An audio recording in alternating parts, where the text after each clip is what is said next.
Entonces, si ya está por ahí mi buen amigo Aarón, ¿qué les parece si empezamos? Yo no sé si Rubén ya llegó, Antonio, por ahí.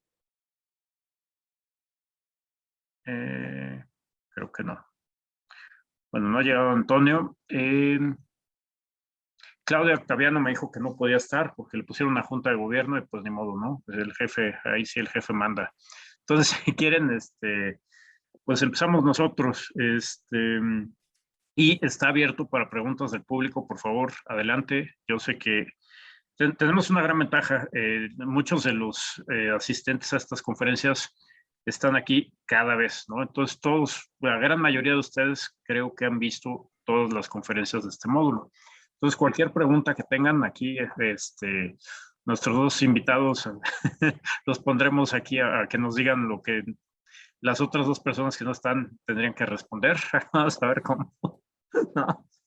Pero bueno, este, bueno, pues ahí yo quisiera empezar con el debate, digamos, una cosa que se me hizo muy interesante que nos platicabas, Angélica, es la parte de cómo algunas medidas que pensamos que, pues como son para aumentar la sostenibilidad en una ciudad y todo esto, pues pueden realmente tener implicaciones no deseadas, ¿no? Un poco se parece o es un poco el concepto de gentrificación de ciertas áreas de la ciudad, ¿no? Y cómo expulsas a los habitantes de esa zona y bueno, generas además de todo problemas sociales y realmente no arreglas los problemas de sostenibilidad que se ve identificado, ¿no? Entonces, ¿cómo? Y lo pregunto porque Aarón es, digamos, está muy metido en la cosa de los coches eléctricos y los coches híbridos. Esa medida, ¿cómo la ven ustedes? O sea, ¿qué opinan? ¿Es una medida adecuada para promover la sostenibilidad en una ciudad, por ejemplo, como la Ciudad de México? ¿O eso es de las cosas que decías que a lo mejor se tratan de importar de otras ciudades con otras características y pues a la hora de la hora, quién sabe? Ahí no sé quién quiere empezar con esto. Yo estoy totalmente de acuerdo con Angélica, que se quiere resolver de manera eficiente desde un punto de vista energético y otras cosas muy importantes como son la cuestión socioeconómica. Transporte público de calidad es insustituible. Es decir, eso no estoy totalmente de acuerdo con Angélica. Ahora, si te vas a transportar si te vas a transportar un automóvil de combustión interna a un automóvil eléctrico, pues sí, hay evidentes ventajas. Ya toda la literatura que yo he analizado es que en efecto, de como lo veas, el auto eléctrico es más eficiente desde un punto de vista energético y termina tomando en cuenta, desde, como yo di en la conferencia, desde la extracción de los materiales primos hasta la emisión para generar electricidad, hasta el uso del automóvil. Sí, al final, como le hagas, sí tienes ventajas, sobre todo si usas electricidad limpia. Sí, pero yo estoy totalmente de acuerdo con Angélica que el meollo del asunto, lo que se tiene que resolver en una ciudad tan compleja, tan expandida, tan densa, en algunas partes como la Ciudad de México, es indudablemente el transporte público limpio. ¿Okay? El transporte público es el meollo del asunto. Yo no sé si estoy totalmente de acuerdo con Angélica.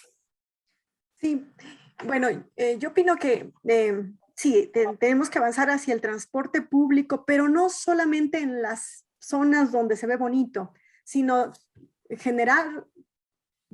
general ver dónde está la demanda y ahí ofrecer transporte público de calidad con diferente capacidad. Entonces pueden ser desde autobuses eléctricos hasta tranvías, tren ligero, metros o trenes o lo que sea, pero de calidad. Y otra cosa que no pensamos, que planteé aquí al inicio, son los rezagos. Entonces, si tan solo superáramos los rezagos, ahorraríamos muchísimas emisiones. O sea, semáforos descoordinados o baches en casi toda la vialidad u otro tipo de estos rezagos que no hay las rutas de transporte público que pues son así históricas, que se van pasando de generación a generación y realmente no responden a la demanda. No hay una optimización no son eficientes. Entonces muchos autobuses, microbuses, pues compiten por el transporte y van medio vacíos. Este tipo de cosas. Entonces, si no arreglamos primero los rezagos, pues difícilmente con una acción en un lugar específico local va a resolver realmente o reducir realmente las emisiones de todo tipo. Entonces, nada más nos estamos engañando. Sí, pero ahí, por ejemplo, llevamos mucho tiempo hablando del transporte público y lo central que sería, pues en muchos sentidos, ¿no? No solo el ambiental, sino la parte social, como bien dicen. Entonces uno se pregunta, bueno, si sabemos que como estamos con un transporte público con las características que tienen, tan deficiente, tan limitado, tenemos mucha más contaminación, sabemos los efectos sobre la salud, la cantidad de personas que mueren o tienen complicaciones de salud por estos compuestos que están respirando. ¿Cuáles son las principales barreras? O sea, llevamos años hablando de esto. ¿Por qué no ocurre? O sea, sería como obvio, ¿no? ¿Por qué no se invierte en una ciudad del tamaño de México, con además, digo, el Producto Interno Bruto que tiene la ciudad, las capacidades que tiene para hacer esto? ¿Por qué no ocurre? Es simplemente una cuestión política, son intereses, ¿cómo nos explicamos esto? Bueno, No sé. yo, creo que Angélica lo tocó en su plática, en el sentido de que tenemos la Ciudad de México, y esto sucede no solamente en la Ciudad de México, sucede en muchas ciudades y de países desarrollados, en que tenemos diferentes entidades políticas. Tenemos aquí el Estado de México y tenemos la Ciudad de México, y entonces una entidad lleva a cabo un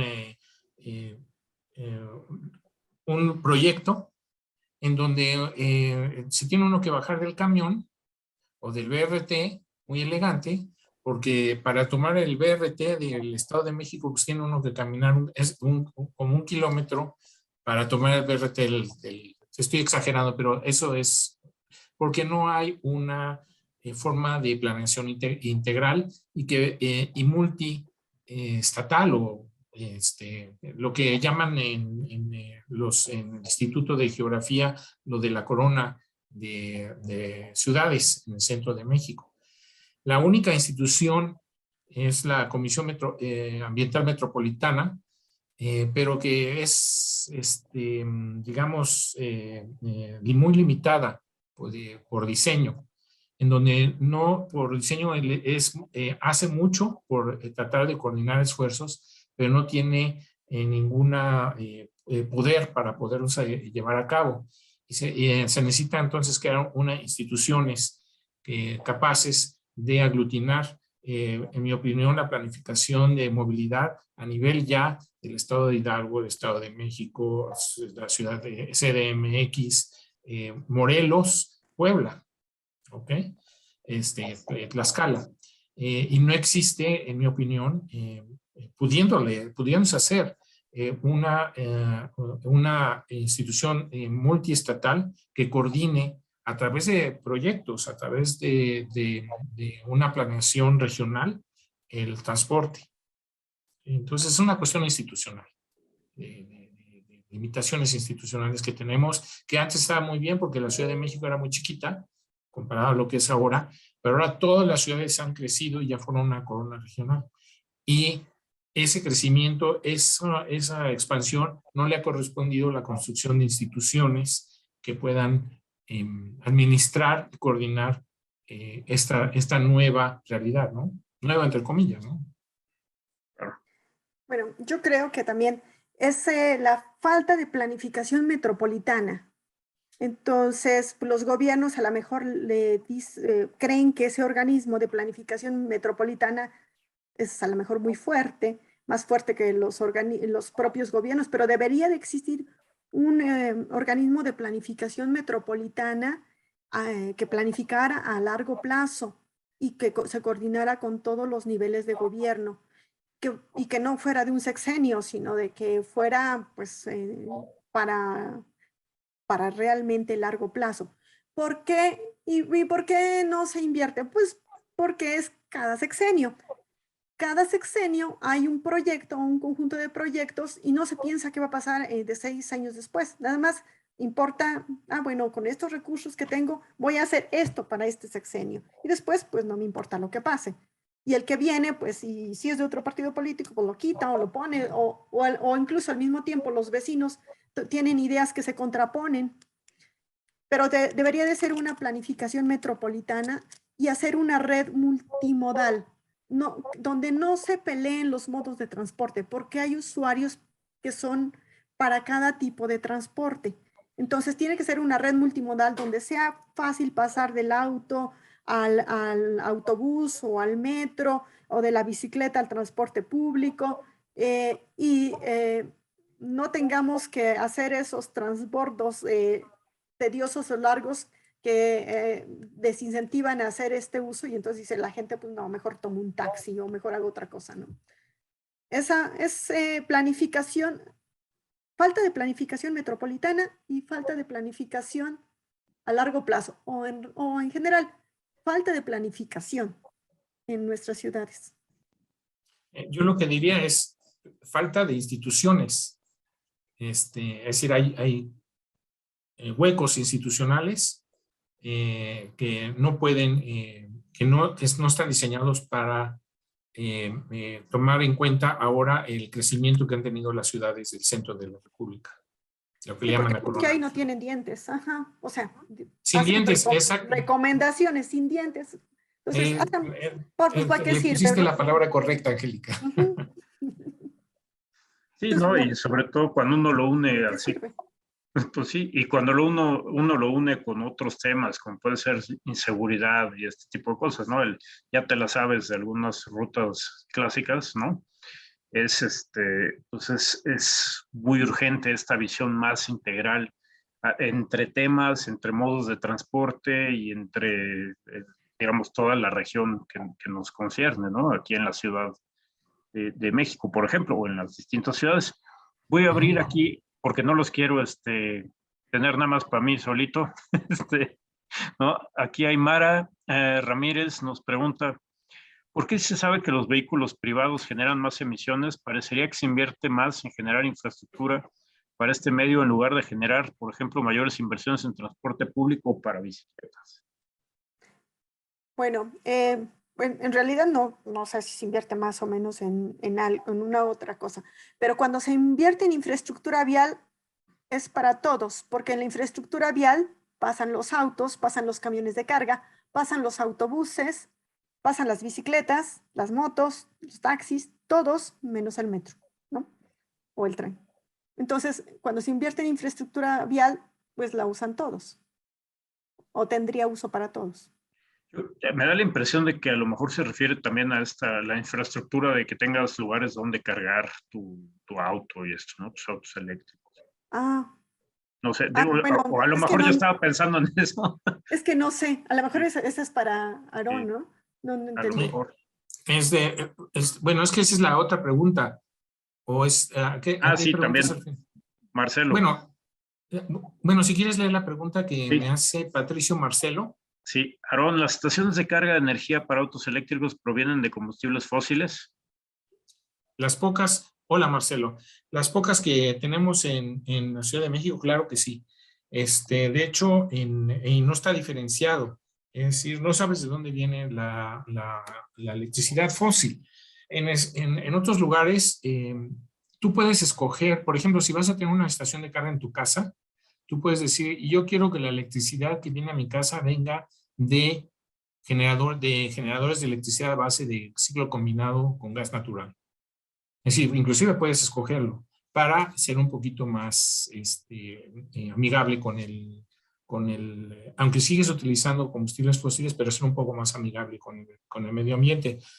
Número uno, tenemos estaciones de carga, no sé en dónde estén. El único que yo conozco en toda Ciudad Universitaria está en el Instituto de Ingeniería con el maestro Carmona.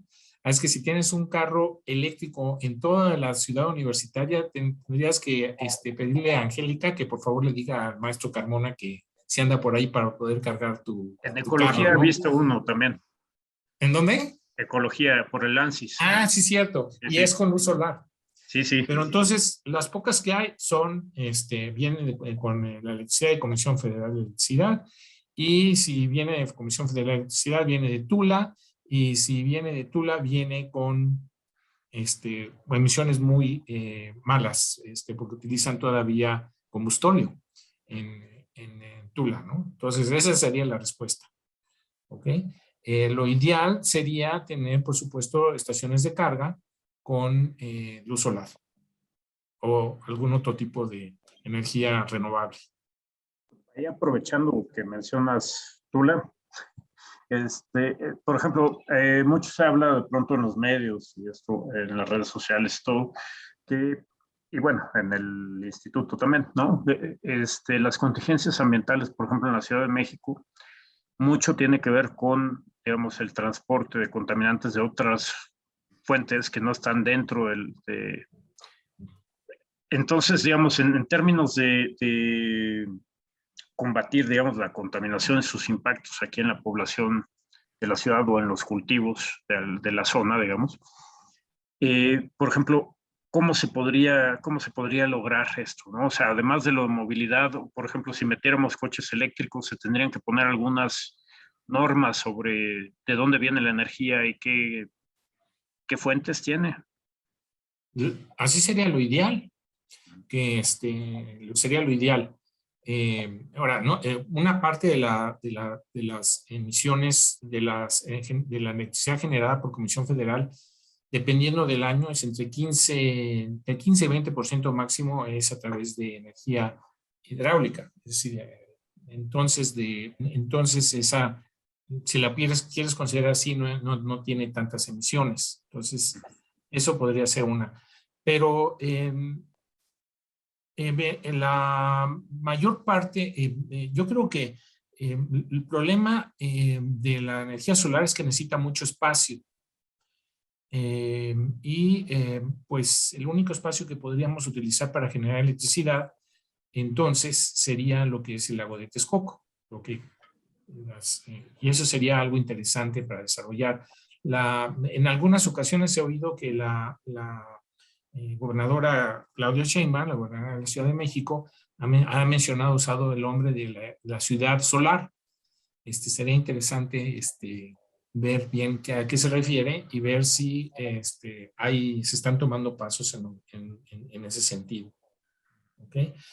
Con respecto a la importación de contaminantes, sí, tenemos el paso de contaminantes entre el estado de Morelos y la Ciudad de México, eso lo tenemos bien estudiado en el Instituto de Ciencias de la Atmósfera. También hay paso de la contaminación en ambos sentidos con el estado de México, a pesar de las montañas. Y también tenemos un chorro de incendios agrícolas que influyen en la Ciudad de México en algunas ocasiones. Y eso sería una fuente interesante de atacar. ¿Ok? Sí, no, pues sí, completamente de acuerdo. Oye, y bueno, una preguntita que estaba pensando es, Angélica, tú mencionabas esto de las soluciones abiertas, ¿no? De tratar de evitar los lock-ins, digamos, donde uno ya tiene una cierta tecnología y ya después no hay manera de adaptarse o de cambiarla, que no sea lo suficientemente flexible y los costos y desventajas que eso tiene. ¿Cómo vamos en ese sentido? O sea, por ejemplo, en México, ¿cómo va la cosa? ¿Hacia dónde nos dirigimos? ¿Qué pasa ahí? Pues es que casi no vamos, No. muy poco, o sea, realmente hay muy poco. Y, por ejemplo, en sistemas inteligentes de transporte, a veces es donde se da más, ¿no? Y aquí, pues, se adquieren productos que a veces no son completamente compatibles con lo que ya se tiene. Entonces, no, no dejan utilizarlos con todo su potencial, aunque se pueden utilizar, pues no leen las letras chiquitas donde dice, sí, pero no tanto, ¿no? Entonces no se puede utilizar del todo, o realmente no se utilizan. Entonces, si queremos avanzar hacia ciudades inteligentes, tenemos que pensar en productos que sean libres, ¿no? Que no sean bueno, por ejemplo, de cierta marca, que después nos venden todo, pero que no son compatibles con los de otra marca, que es un producto ligeramente diferente, sino hacer que sea adquisición de productos libres y tener en cuenta el mantenimiento para esos productos y la sustitución, porque en los estudios que se hacen generalmente no se toma en cuenta. En los estudios de costo-beneficio se les olvidan esas partes. Por eso lo mencioné. Sí, sí. No, pues súper interesante. No sé si quieras añadir algo, Aaron, te veo con cara de... No, sí estoy, no, totalmente, no, sí, claro que sí. Oye, y pues aprovechando que estás ahí también y hablando de transporte, movilidad y esto, y contaminantes, me gustaría ver si nos puedes platicar un poco, porque, por ejemplo, una cosa que nos decía Angélica, ¿no? La mayor parte de los viajes que se hacen, pues son a pie, básicamente, ¿no? Entonces eso me llama mucho la atención y lo combino con pues, estos estudios que tú estás realizando de exposición personal, ¿no? ¿Cómo va la cosa con eso? O sea, ¿qué nos puedes contar de eso? ¿Y qué pasaría si cambiamos, por ejemplo, a vehículos eléctricos? ¿Cómo variaría eso? O si pues, simplemente por el transporte público la cantidad que tenemos pues, sería poco. ¿Cómo ves? Bueno, en su plática, ¿cómo se llama? Antonio Suárez mencionó que había, tomé unas notas aquí, 11 millones de viajes caminando. Y que él decía que esto era una oportunidad. Y ya desde hace mucho, yo me acuerdo desde los años 90, había varios especialistas en urbanismo que una de las cosas que criticaban a la Ciudad de México era que era un lugar en donde era muy difícil caminar. Yo me voy caminando al trabajo, ya no uso el metro por la cuestión de la pandemia, pero entonces ahora afortunadamente vivo lo suficientemente cerca para caminar. Y sí ha habido mejoras, por ejemplo, atravesarme el eje 10 que estudiamos Antonio Suárez y yo en un proyecto, bueno, ya se puede cruzar mucho más fácil. Y pero hay otras zonas en Ciudad Universitaria, antes de llegar a Ciudad Universitaria que no es tan fácil. Es decir, hay una oportunidad ahí en hacer la ciudad más caminable, que va parte del diseño urbano, esto estoy repitiendo las palabras de Antonio, para hacer que la gente camine más agradable. En un experimento que hicimos en el instituto, hicimos un experimento de exposición en donde recorrimos Avenida Universidad, utilizando medidores de exposición, yéndose en camión en Avenida Universidad, en camión diésel, la línea que está trabajando ahí. Nos fuimos, también existe ahí el trolebús en Miguel Ángel de Quevedo. Nos fuimos en bicicleta y nos fuimos caminando. Hicimos los 3 experimentos y las personas que caminaron experimentaron una menor exposición, es decir, estuvieron competitivos. Curiosamente, la bicicleta fue la que más expuesta estuvo, es algo que no le gustó mucho a Antonio, pero porque pues tienen que ir con la bicicleta y les pasa el camión diésel al lado, ¿no? Y entonces teníamos nosotros grandes picos de exposición a material particulado, que es lo más que te puede impactar. Entonces, hay varias oportunidades ahí, diferenciar las rutas de los ciclistas, de donde pasa el camión, donde pasa el tráfico pesado, echarle ganas a que sea más caminable la ciudad, que te puedas transportar más caminable. Sería una forma no muy cara, y bueno, por lo menos las banquetas y diseñar las banquetas no sería una cosa muy cara y además aumenta la calidad de vida, ¿ok? Y el diseño de la ciudad, vivirse en una ciudad más bonita, etcétera, etcétera. Entonces, ese sería mi comentario. Hay zonas, cosas que medios de transporte de 2 piernas, de 2 patas, que podríamos, ¿cómo se llama? Mejorar un poquito más, ¿no? Angélica, adelante. Sí, hay 11.1 millones de viajes, de acuerdo a la encuesta Origen-Destino, 11.1 millones de viajes que se realizan solamente caminando, pero los otros viajes también tienen tramos caminando. Entonces, en realidad, el potencial es mucho mayor. Y es interesante ver de dónde a dónde van estos viajes. Entonces, generalmente son, bueno, en una colonia, a lo mejor el niño va a la escuela acompañado de sus padres, o el muchacho, ¿no? O alguna persona va al mercado. Entonces, son muchos de estos viajes. Así es que el mejoramiento de las colonias, de las banquetas o pues de los senderos donde se camina, tiene que ser muchísimo al interior de los barrios para hacer estos barrios pues más caminables y que en lugar de que la gente pues use o algún transporte con algún vehículo, se vaya caminando. Entonces hay que mejorar, como mencionaba, ahí tenemos rezagos en las banquetas, en la seguridad, en la iluminación. Entonces, si esto se mejorara, esos viajes mejorarían muchísimo más y no migrarían hacia otro tipo de viajes, porque a lo mejor es inseguro y dices, mejor tomo un taxi o espero el autobús, el microbús o tomo el auto. Pero sí, sí hay mucho potencial en viajes caminando, pero sobre todo al interior de las colonias. Y como te dije, Angélica, nosotros el experimento que hicimos, la exposición fue competitiva de las mejores. ¿Okay? Sí. Sí, pues está bien. Porque estaban alejados un poquito del arroyo vehicular, etcétera, etcétera. Sí, es que la idea es que los camiones diésel, pues son los que pueden generar más emisiones de NOx, ¿no? No, perdona, los que circulan por Miguel Ángel de Quevedo y Avenida Universidad, aparte del peligro de cómo manejan, pero bueno, en fin. Bueno, pero no es por ahí pasas, en realidad es por toda la ciudad y en la periferia es peor, en la periferia es horrible. Aunque no sea periferia, los microbuses pues, ni siquiera prenden las luces, no, yo no entiendo ni por qué, ¿no? En la noche. Tampoco. Sí, ¿por qué no las prenden?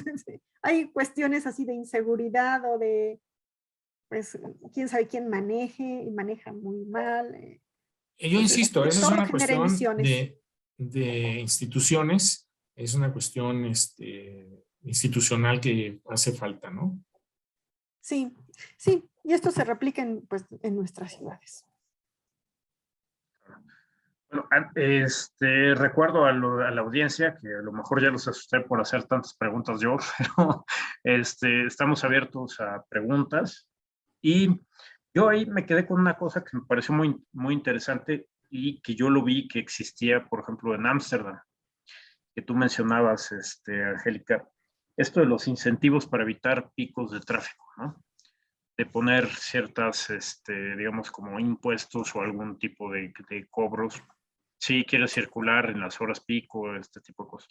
¿Hay algo similar o qué tanto impacto podría tener eso? ¿Hay algo que ya se haya intentado aquí en México o algún caso? No, pero los estudios a nivel internacional son muy interesantes. Por ejemplo, es que lo que dan idea de estos estudios es que se tienen que hacer análisis previos. No nada más, se me ocurre que aquí y ya, ¿no?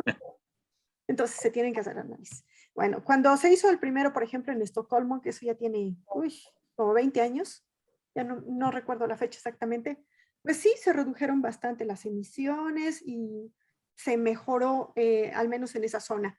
Aunque las desventajas es que se hizo más elitista la zona. Y así todas las otras zonas, es que tienen pros y contras, ¿no? Después de varios años dijeron, bueno, ya que resultó tan bien, antes de la pandemia, como 1 o 2 años antes de la pandemia, dijeron, vamos a ampliar la zona. Y entonces, pues dijeron, ampliémosla, y la ampliaron. Y entonces, se la ampliaron bastante, entonces eso hizo que pues los patrones de viaje cambiaran, pues todos los cambios que eso implica, ¿no? Y las emisiones bajaron como 1%. Y fue grandísimo el esfuerzo. Entonces dijeron, no, creo que no funciona. Entonces, pues a veces funciona y a veces no funciona, incluso en la misma ciudad y en la misma zona. Por eso, ante cualquier idea, se tienen que hacer estudios previos. Claro. Para saber cuál es el impacto. Oye, en ese sentido, digo, aunque no depende de la hora que sea pico, no sea pico, pero por ejemplo ahorita, digo, en la Ciudad de México que tenemos estos tramos de paga en los segundos pisos y esto, ¿tienen algún efecto de este estilo o no? Pues sí, su objetivo es gestionar el tráfico, ¿no? Porque si alguien quiere ahorrarse, si no tiene prisa, y puede pagarlo, pues utiliza el segundo piso a esa hora. Y si toma en cuenta más su bolsillo, pues entonces ya no lo utiliza. Pero si alguien lleva prisa o no hay otra manera, pues él va a tener que utilizarlo. Es que en la ciudad no somos un solo tipo de usuarios, aunque seamos usuarios del transporte público o privado. Somos en un mismo tipo de transporte, somos usuarios con diferentes objetivos. Entonces, para unos es muy importante el costo, pues, porque pues, tienen pocos recursos, entonces están en las zonas marginadas y entonces van haciendo a lo mejor recorridos más largos, pero que les cuesten menos. Esas son las rutas que utilizan. Otros que dicen, no, pues para mí lo más importante es el tiempo. Mi tiempo es oro y entonces, pues no importa cuánto paguen. Y entonces utilizan otros modos que son más caros. Y otros dicen, no, me interesa más no pasar por esas zonas inseguras o me interesa más esta otra cosa. Entonces, no tenemos un solo criterio todos los usuarios. Y eso es lo interesante a la hora de hacer los modelos. Porque dices, ay, ojalá fueran todos como, a veces se modela, los físicos modelan como si fueran partículas o como si fueran agua, ¿no? Entonces le abre el tubo y todos se van por allá. Pero aquí no, porque cada uno tiene su idea. Entonces, aunque le abra por ahí, dice, no, yo me voy por allá porque mi objetivo es otro, ¿no? Dice, a esa zona no me gusta pasar por ahí, ¿no? Por alguna razón. Entonces, no se comportan así. Esa es una parte muy interesante que tienen los modelos de transporte, que los usuarios pueden tener objetivos muy diferentes. Muy interesante. Sí. Pueden pensar diferente al tomador de decisiones, ¿no? Y Y al entonces, modelador. sí, el modelo que resultó como si fuera una copia de una cuestión física, pues no funciona. Se parece, pero pues no es igual. O sea, ¿por qué no mejor modelarlos bien, no? Saber. Entonces, nunca, incluso uno mismo, a una hora, pues va a decir, yo me voy por acá, pero a otra hora ya te vas por otro lado, porque ya tienes otros objetivos. Entonces, no depende tan solo de las personas, sino de exactamente los momentos. Y ahora los nuevos sistemas inteligentes de transporte que dan información a los usuarios en tiempo real que se están creando en el mundo, ya toman en cuenta esas sutilezas, así como en internet, ¿no? Tú buscas una cosa y después ya te aparecen todas, ay, te gustan las flores y te aparecen muchas flores, ¿no? Sí. Aquí también dices, bueno, este tipo se ve que ya lleva prisa, le doy como primeras opciones las rutas más rápidas. Y así. Entonces, bueno, va evolucionando. Pero se tiene que ir modelando de mejor manera. Yo tengo una pregunta para Angélica. Adelante, señor. Angélica, cuando empezaron a introducirse las líneas del Metrobús, el BRT, que tú le llamaste en tu plática, dijeron varias gentes, estuve en reuniones, gentes pues de alto nivel, dijeron que ya no era necesario construir más metro y que todo se fuera a BRT, porque sale el metro lineal más barato, mucho más barato que el metro y quién sabe qué. Que entonces ya no construyéramos metro y fuéramos BRT. ¿Qué opinas de eso? Que es una gran tontería. ¿Por qué? Porque el Metrobús tiene baja capacidad, no tiene un autobús, ¿cuánta capacidad tiene? Por más triarticulado que sea, pues no tiene la capacidad del metro, para empezar. Y no dura tanto. Como decíamos, los autobuses, ¿cuánto duran? Tú más lo sabes, ¿no? Si no, ya empiezan a generar un montón de emisiones, ¿no? Entonces, duran 5 o 7 años, los deberían de sustituir, a veces ni los sustituyen a tiempo, y entonces pues, generan más emisiones. En cambio, el metro dura decenas de años, incluso la infraestructura puede durar siglos. Entonces, se construye para el futuro. Y para empezar, bueno, con esto, entonces, claro que si uno hace la evaluación, es para 10 años o para mi sexenio, pues, no, y yo tengo poco dinero, pues voy a poner el BRT. Pero si no, si no fuera así, si se planificara a largo plazo, obviamente la opción sería hacer metro, pero no solo metro, como decía, otros tipos de trenes, de tranvías, trenes ligeros y así. Muy bien. Y ahí, bueno, aquí tenemos una pregunta de Clemente. ¿Se ha considerado que si aumenta la temperatura en los microbuses y camiones de transporte de pasajeros, en algún momento pudieran requerir usar clima artificial y que con ello podría incrementar las emisiones de gases de efecto invernadero, como por ejemplo en Hermosillo, Colima, Ciudad Juárez, etcétera? Bueno, habría que ver, bueno, se puede esto medir en kilowatts, cuánto cuesta enfriar aire dependiendo del volumen en que quieras destinar esto, pero sí, el gasto energético para enfriar es significativo.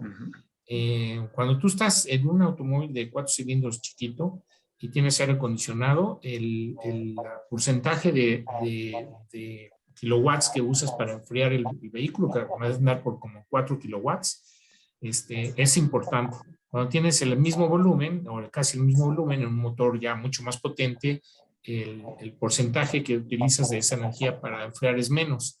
Pero yo no he visto los datos, pero en camiones, en camiones de transporte, creo que como tienes un volumen más grande y se genera más calor, sí es importante este consumo energético para enfriar. Entonces, yo creo, no lo he medido, en automóviles lo he medido, pero en autobuses yo creo que es significativo el gasto energético por enfriar y es necesario. Es decir, hay algunos países en donde no se permite que la temperatura por norma exceda cierta cantidad de cierta temperatura en el transporte público. Eso está normado. Aquí no creo que haya ese tipo de normas, si las hay no las conozco. Inclusive en el metro. En el metro de muchos países están con aire acondicionado. Aquí ninguno. Bueno, el clima es diferente en la Ciudad de México, eso es una ventaja. Pero en muchos países sí, no se permite que suba la temperatura, puede ser peligroso para la salud. En México es diferente, en la Ciudad de México es diferente, pero no te creas tanto. Y más viendo hacia el futuro con cambio climático, de las cosas que uno puede ver con Isla de Calor, por ejemplo, simplemente el calentamiento que ya ha habido por, digamos, los procesos de urbanización, pues en algunos lados de la ciudad pues, supera los 4 grados, ¿no? Si a eso le sumamos que para finales de este siglo a lo mejor estamos con unos 3, 4 grados más, pues es difícil de pronto imaginarse cómo funcionaría el sistema metro con temperaturas y además imagínense en el día más caliente de ese año que ya tiene 4 grados por encima. Y bueno, vas a Pino Suárez y están todos, tienen sistemas un poquito... Los ventiladores con agua. Con agüita y todo eso, bueno, pues se hace lo que se puede, ¿no? Pero sí se tiene, eso sí, estrictamente se debería Regular. de regular eso. Es decir, que no se permita que la temperatura exceda cierta cantidad en los vagones del metro, por ejemplo, o en un transporte público. Pero bueno, eso es otra cosa. Y se incide en el gasto energético. Así. Bueno, no sé si Angélica quiere añadir algo o si no, yo tengo una pregunta por ahí que también me llama mucho la atención y a lo mejor estoy equivocado porque es, digamos, apreciación personal, pero me parece que, por ejemplo, la cantidad de motocicletas en la ciudad, por lo menos, ha aumentado de una manera impresionante. ¿Qué impacto tiene esto? O sea, supongo, lo que sé es que contaminan un montón, ¿no? O me equivoco, pero creo que un montón, ¿no? Y en términos de movilidad y todo esto, un aumento tan importante, digamos, en este tipo de modo de transporte, ¿qué consecuencias tiene o para dónde nos va a llevar si esto sigue esta tendencia? ¿Qué problemas nos van a reventar en la cara, digamos? Bueno, seguramente Aarón va a poder decir más sobre las emisiones de las motocicletas, pero en cuestión de seguridad vial es un problema, porque sí han incrementado el número de bicicletas, pero como pues no hacemos examen de manejo, entonces nadie sabe ni las señales, ni sabe por qué es necesario cierta distancia, o ¿Alguien conoce el reglamento de tránsito? Entonces parece que no. Muy pocas personas lo hacen. Entonces no cumplen con las medidas de seguridad y entonces hay más accidentes. Es un problema grande por la seguridad vial. Otro problema es que es difícil identificarlos y también pues hay delitos cometidos por motociclistas y son difíciles de identificar. Y otro es que, bueno, se han incrementado también para repartir y hay que evaluar si ese reparto en casa debe hacerse así o de otra manera. Entonces, bueno, surgen muchas áreas de oportunidad en la investigación. Sí, me encantaría haber obtenido el proyecto que metí para precisamente ver este tipo de instrumentos, pero desgraciadamente no lo obtuve porque yo sí considero que las motocicletas es una amenaza, tiene, como todo, tiene su lado bueno y su lado malo. Ya lo mencionaba Angélica, la cuestión de seguridad, la cuestión como no hay normatividad, apenas está estableciéndose las normas de emisiones de motocicletas. En fin, hay un rezago muy grande, nuevamente institucional. Por un lado, las motocicletas, además, la gran 99% no vienen con ningún filtro para evitar las emisiones. Entonces, por peso, sobre todo, incurren en grandes emisiones de hidrocarburos, que es aparte de que tiene problemas de salud, aparte de eso es un precursor de ozono muy importante. Es decir, se van a incrementar o ya se incrementaron las emisiones de hidrocarburos y eso puede influir en el ozono. Si además se supone que están prohibidas, pero si hay circular motocicletas con motores de 2 tiempos, ustedes los ven cuando sale el humo azul directo de bueno, eso es, pues sería pues suicida, ¿no? Por otro lado, pues es un medio muy económico de viajar, ocupa relativamente bajo espacio y es un área de oportunidad para los vehículos eléctricos. Las motos eléctricas generalmente llevan viajes que no deberían ser muy largos. Nadie circula con una motocicleta más de 20, 30 kilómetros. Son generalmente viajes cortos los que se hacen con motocicletas y tanto para repartir como para las personas que se transportan por motocicleta. Y sí, ahí es un área de oportunidad que yo creo que puede ser interesante, no lo sé porque no se me aprobaron los proyectos, pero es un área interesante para los motores eléctricos, porque se presta por la poca distancia de que pues necesitan una batería relativamente poca, como son relativamente ligeras también. El gasto energético puede ser interesante porque nada más lleva a una sola persona y se puede prestar a que sea un área interesante de oportunidad para los motores eléctricos, en este caso las motos eléctricas. Esto ha explotado en muchas ciudades, sobre todo asiáticas. Los chinos en China dijeron, pues muy fácil, prohibimos las motocicletas de combustión interna y las únicas que van a circular son las eléctricas. Creó un problema porque entonces cada quien hacía en su taller de la casa su moto eléctrica y la vendía sin frenos o también todo ese tipo de cosas. Pero yo tengo la impresión de que si está bien regulado, de que si está bien implementado, puede ser interesante desde el punto de vista energético para ciertos sectores de la población, que Angélica nos tendría que decir con sus modelos para quiénes y cuánto y cuáles son las rutas, pero podría ser interesante. Podría ser interesante la moto eléctrica. ¿Ok? Sí, suena como una buena. Adelante, Angélica. A ver, Angélica, ¿qué? En lo que dijo Aarón, sí, antes de la pandemia, con la encuesta 2017, lo que se encontró es que quien más usa la moto es gente que vive en la periferia y tiene alto nivel de marginación. Y eso es un dato importante. No sé ahora con la pandemia, que ya se generalizó, ¿no? A lo mejor ya no solo ellos. Entonces, bueno, habría que ver cuáles son esos cambios, pero no lo sabemos. ¿Y qué más o menos qué distancias veían en una persona que vive en la periferia y tiene una moto, qué distancia recorría? Pues ya no me acuerdo. Pero era relativamente corta, me imagino, ¿no? Sí, eran cortas, pero lo que me llamó la atención de eso, porque vi todos los datos, ya no recuerdo, pero es eso, de que era gente que vive en las periferias. ¿Y por qué Y lo podría usan? ser, Porque no es, puede usar transporte público, porque no hay, no está bueno. sí, bueno, está Pero la cuestión de seguridad, pero la cuestión energética podría ser interesante que esa persona que vive en la periferia, en vez de transportarse en una moto de combustión interna, le convendría utilizar una de electricidad que puede cargar en su casa.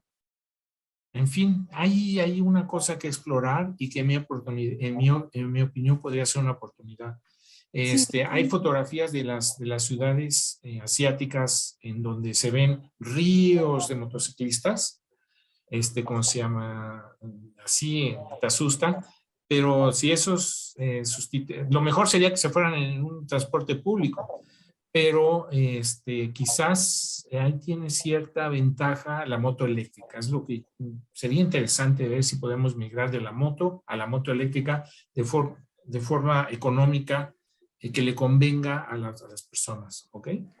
pero sí hay que cuidar los aspectos de seguridad vial, porque Totalmente, bueno. un camión, cualquiera que Si sea, antes, un autobús o si quiere girar, no puede verla, ¿no? Y no, seguramente no, va a no. haber un accidente. Igual las Entonces, bicicletas, que me sí, perdone también, Antonio, igual sí, las es que la seguridad bicicletas. vial, sí, no se puede ver, aunque No, y quiera, además, no lo permite ver. Un auto todavía sí los puede ver, pero un camión, un autobús o un camión de carga no los puede ver. yo veo que la manera de manejar de las motocicletas, como no sabes si tiene licencia, si necesito licencia, no sabes qué, pues es muy agresiva, muy peligrosa además. Desde el punto de vista energético, no nada más ese punto puede ser interesante, puede ser una oportunidad. Bueno, les hago la última pregunta y después de esa pregunta, si quieren ustedes añadir algún comentario final, alguna cosa, son muy bienvenidos. Bueno, tenemos a Berta Mar, que dice muchas gracias por sus presentaciones y manda saludos a todos. Berta, muchos saludos. Ah, sí, Tenemos Berta. sí, a Mitzi Martínez, que nos pregunta, bueno, nos dice, en algunas ciudades se está instaurando ya el uso de scooters eléctricos, creo que también aquí en la Ciudad de México, ¿no? Sí, Incluso se ponían algunos vehículos a disposición de los ciudadanos por parte del gobierno municipal. Un ejemplo en América Latina es Bogotá. también en México. Los scooters son igualmente peligrosos, ¿no? Un poquito más, o Sí, como ven. lo que pasa es que no son tan rápidos como una motocicleta, pero sí también un golpe de una de ellas, pues, o pegarle a una de ellos también es grave. Sí, tendrían que, pues, tiene que cuidar la seguridad vial y la información a los conductores de todos los tipos para que conozcan los reglamentos de tránsito y al menos cumplan con distancias de seguridad u otras cuestiones básicas. Y bueno, no sé, yo creo que superando los rezagos que tenemos, ni siquiera avanzando hacia gran cosa tecnológica, sino, bueno, en cuestión de autos es otra cosa, de vehículos es otra cosa, pero si nosotros superamos los rezagos que tiene el transporte, podemos realmente reducir una gran cantidad de emisiones. Son cosas muy básicas que ya han superado otras ciudades del mundo. Sí. Aarón, ¿algún comentario final? No, nada, pues muchas gracias por organizar No, estos eventos. Te lo agradezco mucho. Me dio mucho al gusto contrario. platicar otra vez con Angélica, ver a Antonio. En fin, pues muchísimas gracias y espero que llene una parte importante de información, ya información con bases, pues por lo menos científicas, para la toma de decisiones, que esto influya en la gente, estos eventos que estás organizando, para que pues, la sociedad tome la comunidad, yo llamaría esto más bien la comunidad, pues estuviera mejor enterada y pudiéramos entonces tener mejores, tomar buenas decisiones. No, pues al contrario, muchísimas gracias a ustedes y a los ponentes que no pudieron estar en digamos, en este conversatorio, pero pues coincido plenamente con que pues es muy importante poner toda esta información que ustedes en su investigación han sacado y que conozcamos mejor estos problemas, su relación con cambio climático, y no solo con cambio climático, sino con, digamos, pues el bienestar en general de donde vivimos, ¿no? Les agradezco muchísimo. Y nada más me queda una cosa, el siguiente módulo va a ser sobre suelos y cambio climático, ¿no? Entonces ya les estaremos compartiendo el programa en nuestras redes sociales y bueno, queda ahí esa invitación. Pues muchísimas gracias, un abrazo. Sí, les agradezco mucho la gracias. invitación. Adiós a todos. Angélica, muchas gracias. Aarón, muchísimas gracias. Ok, hasta luego. Muchas gracias. Hello.